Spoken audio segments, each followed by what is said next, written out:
Of course, David Blitzer saying the double dip is almost here. What's ahead for housing in 2011?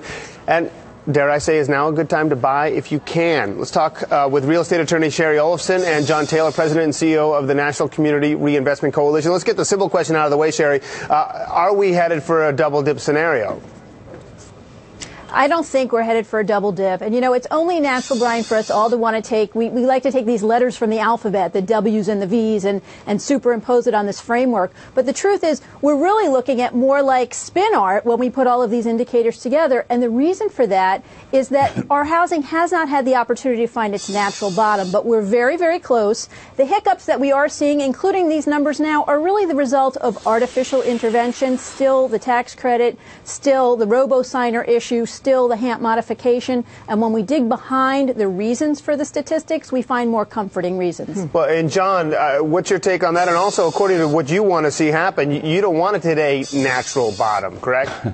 Well, I must be living in a different universe. I just can't share Shari's irrational exuberance, because every indicator from unemployment to housing stats to foreclosure levels. I mean, there's 11 million more foreclosures predicted over the next couple of years, 11 million more foreclosure filings.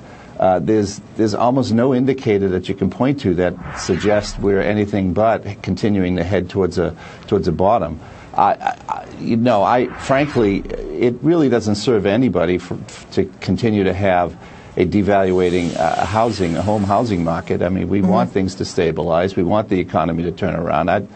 I'm not kidding. I wish I could think the way Shari does, but I don't. Every indicator you look at, and especially if you look at David Barrison, who is the economist for PMI, and the predictions that they've been making, right? It's pretty grim, and you know, he's no lightweight. He was the economist. And Shari, what about the issue of tighter credit standards and the fact that the job market is not improving, and many expectations are that we will not be able to generate the number of jobs needed for some time. It's hard to remain optimistic, is it not, given those two factors? So certainly there are risks. I mean, aside from the fact that we have the GSEs will be relooked at again this year, and Dodd-Frank will be implemented, and all of that will probably result in tighter, more costly credit. But the fact is that people still need homes. This is not a dot-com crisis. Everyone needs a place to live.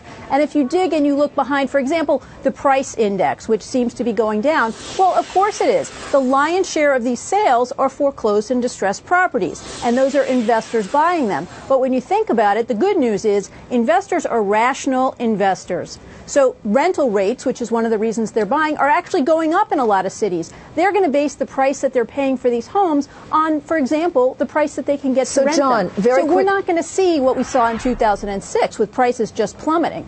All right, John, what's the solution then? Very quickly, I got 30 seconds. Well, I think not an easy fix, but I do think that Fannie and Freddie have to play a more major role in which they really refinance millions of loans. I think the HAMP program has got to be restructured so that it has an impact. It's had too little an impact. We've got to stop the foreclosures, because that's what's been driving us, you know, into this economic abyss.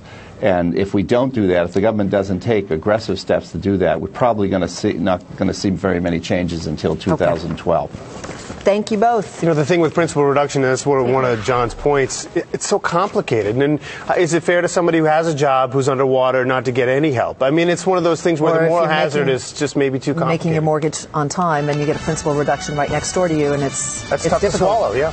Up next, we're going to talk